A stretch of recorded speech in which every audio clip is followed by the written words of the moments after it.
Hey everyone, this is my run on Illusory Lighthouse, Lufenia Plus, which is the debut of Setzer LD. And in this run, it's sort of like a variation of the Seed Rains, Afmal and Bartz. The only difference here is I actually replaced Afmal with Vayne, and my Vayne is only at base BT and base high armor. Now this fight can be pretty tricky depending on your approach, mainly because the boss will warp its turns at the 79, 59 and 39% HP threshold, and when it does so, it gives the boss a chance to resummon the minions again, which means that you will have to kill off the minions again, which tend to really prolong the fight. Many people get around this by disabling the boss in some way, shape or form when it reaches those HP thresholds to prevent resummoning of the adds.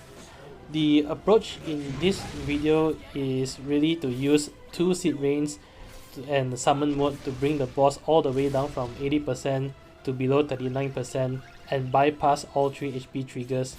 When you do so, the boss will only warp its turn once, which means that you really only need to disable the boss one time throughout the entire fight, and you will never see the boss resummon the minions again. So at the start of the fight, I use Vartz LD call to debuff everyone including the boss, and this is quite important. The poison helps to keep the Lufenia orb healthy. I use the LD call rather than Vartz base call because at the second and third turn or so, the boss will actually buff itself and the minions. So if you save Vartz base call for later on, you can actually use it to dispel the buffs that the bosses grant itself. It's not really such a big deal because essentially you can also use Seed Rain's EX to dispel all the buffs from the boss, but having the extra utility from the Vartz base call is kinda nice. So the approach I took at the start of the fight is to go BT plus with Bartz instead of BT mode. The main reason is I'm saving BT mode for Vayne. If you have Vayne with green and have access to his BT plus as well, I would actually recommend to save both BT and BT plus for Vayne. You only need one round of BT with Bartz, you don't actually need both his burst and burst plus. So I spent the start of the fight getting Bartz ramped up to full 3 stacks, and very importantly use his missile to get his frame buff as well. And on his second turn, I will also use Setser's LD call to get Setser's buff. Essentially this rounds off the setup for Bartz.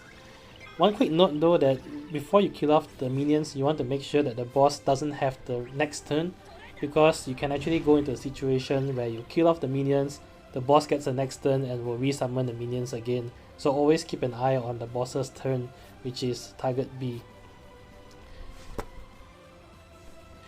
Okay, now that the minions are dead, Vayne really has done his job for now. When the boss is up at this point, the next goal is to bring the boss all the way below 39% inside summon mode, which sounds quite challenging, but really if you have Seed Rains built and you have a good support Seed Rains, it is actually pretty straightforward on this part of the fight. So first of all, you have you swap out Vayne for a Seed Rain support, and you spend 1 or 2 turns to bring the boss as close as possible to the 80% mark. At this point, I also use a Shantoto LD call right before I pop my summon. For one thing, the debuff from the Shantoto LD provides a very nice 70% defense down, which really helps out damage during summon phase.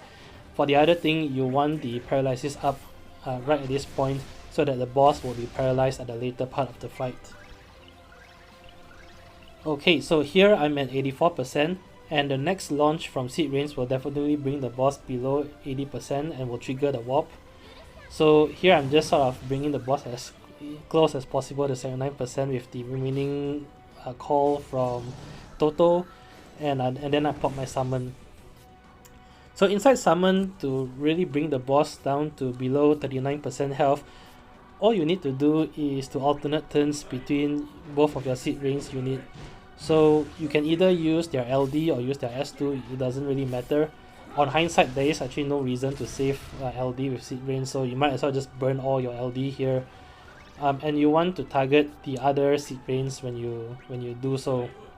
Very important, you'll notice that I actually didn't use EX with my Seed Rains.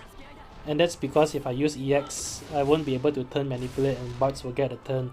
So here I'm really dedicating all 6 turns inside summon to one of the seed rains, and this will ensure 6 consecutive launches, which deals massive damage.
So here the boss is at 35%, and which means that I started summon at 83% and ended summon at 35%. So there is really a little bit of leeway here depending on how well built your party is.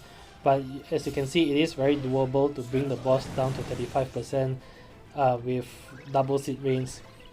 Now right after summon, the boss will trigger all 3 of his turn warping because you've bypassed all 3 thresholds at the same time. However, of course, the boss will really only end up with one immediate turn, and because you've used Shantoto LD call and inflicted paralysis, you've actually disabled the boss and prevented him from resummoning the ads. The one drawback is that the boss's turn warping mechanic is also tied with a 3-turn launch immunity. So unless the boss gets 3 turns, the boss is essentially immune to launch for the rest of the fight, which neuters seed rain's damage potential. So this is where Vayne comes in. You'll notice that on my final seed rain support turn, he still had 1 more turn, but I just used AA on the support seed rains so that Vayne can immediately come back in. Vayne coming back in starts off with a full 3 stacks of his S2 buff, which gives him access to the plus version of his skills, and then I immediately went straight into his BT mode here. Inside BT mode, I actually spammed all S2s. I actually had 1 LD here I could have used, but the reason why I ran Force of Will Plus is to uptick the Lufenia orb, because at this point the boss will never get another turn and will not be able to uptick the orb. If you break the boss, especially with re-breaks, it's just a +1, which essentially maintains the orb count. So to finish off the boss from 35% or so to 0, you need a 3rd character who specializes in re-breaks to maintain the Lufenia orb. I used Vayne, but there might be some other options such as Zidane as well, especially if you have him green. It's kind of a pity also that I ran out of Kate Siv's LD call buff at this point. It really helped a lot in DPS. However, it doesn't really matter, there's actually a lot of leeway here, and you can still finish off the fight without the buff from Kate Siv's LD call.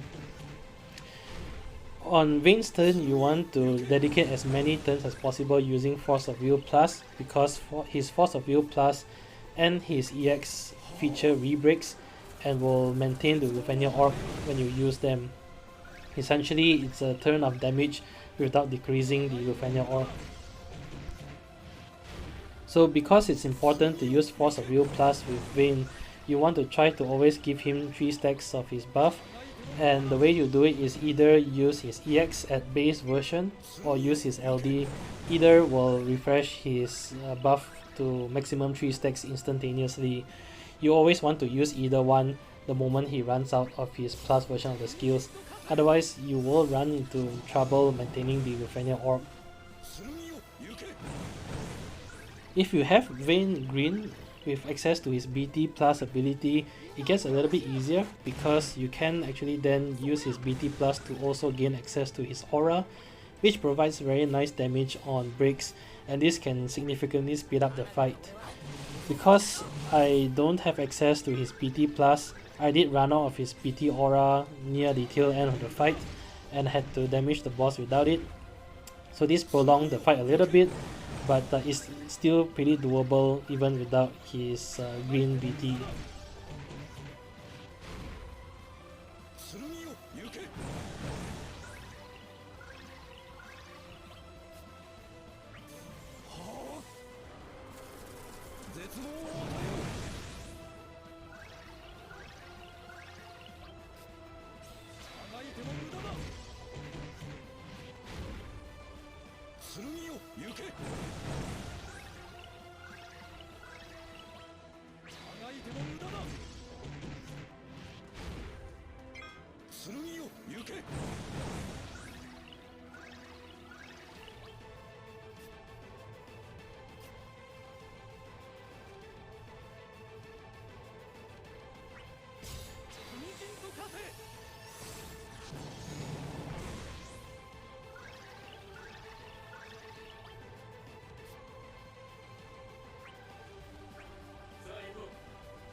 And that's it. As always, I hope this video has been helpful, and if you enjoyed the content, do leave a like, comment or subscribe. It really helps a lot. Till then, I'll see you guys in the next Lufenia fight. Bye bye!